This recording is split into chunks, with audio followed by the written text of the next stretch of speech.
మొత్తానికి గూడూరు డివిజన్ వాసులు చేసిన పోరాటం ఫలించింది.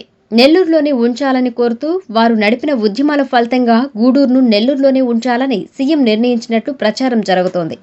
జిల్లాల పునర్విభజనపై స్వల్ప మార్పు చేర్పులతో ముందుకు వెళ్లాలని ముఖ్యమంత్రి నారా చంద్రబాబు నాయుడు అధికారులను ఆదేశించినట్లు తెలుస్తోంది.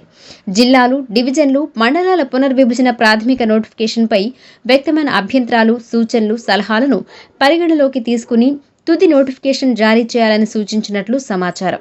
ఇదే క్రమంలో గూడూరు డివిజన్ను నెల్లూరు జిల్లాలో ఉంచేలా నిర్ణయం తీసుకోవడంతో సర్వత్రా హర్షం వ్యక్తమవుతోంది. గత నెల అనగా నవంబర్ 27న జిల్లాల పునర్విభజనపై రాష్ట్ర ప్రభుత్వం ప్రాథమిక నోటిఫికేషన్ జారీ చేసింది. కొత్తగా 3 జిల్లాలు, 5 రెవెన్యూ డివిజన్ల ఏర్పాటుతో సహా వివిధ మార్పులపై నోటిఫికేషన్లు విడుదల కాగా దీనిపై నెల రోజుల పాటు ప్రభుత్వం అభ్యంతరాలను స్వీకరించింది. ఇదే క్రమంలో తిరుపతి జిల్లాలోకి చేరిన గూడూరును ప్రత్యేక జిల్లాగా ప్రకటించాలని, లేదంటే మునుపటిలాగే నెల్లూరు జిల్లాలోనే ఉంచాలని పెద్ద ఎత్తున విజ్ఞప్తులు వచ్చాయి. ఈ మేరకు ప్రజా సంఘాల ఆధ్వర్యంలో ప్రజలు ఆందోళన చేపట్టారు. ఈ ఆందోళనపై స్పందించిన ఏపీ సర్కారు ప్రజాభిప్రాయాన్ని పరిగణలోకి తీసుకుంది. ప్రజల డిమాండ్ని గౌరవిస్తూ గూడూరును నెల్లూరులోనే ఉంచాలని డిసైడ్ చేశారు. దీంతో గూడూరు నియోజకవర్గం ప్రజలు చేసిన పోరాటం ఫలించినట్లయింది.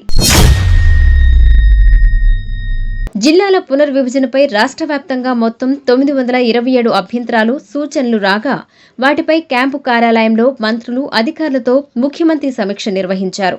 ఈ సమీక్షలో గూడూరుతో పాటు నియోజకవర్గం పరిధిలోని 5 మండలాలను నెల్లూరులోనే కొనసాగించాలని ఫైనల్గా చెప్పేశారు. ముఖ్యమంత్రి చంద్రబాబు నాయుడు ఆదేశాలతో అధికారులు గెజిట్ సిద్ధం చేస్తున్నారు.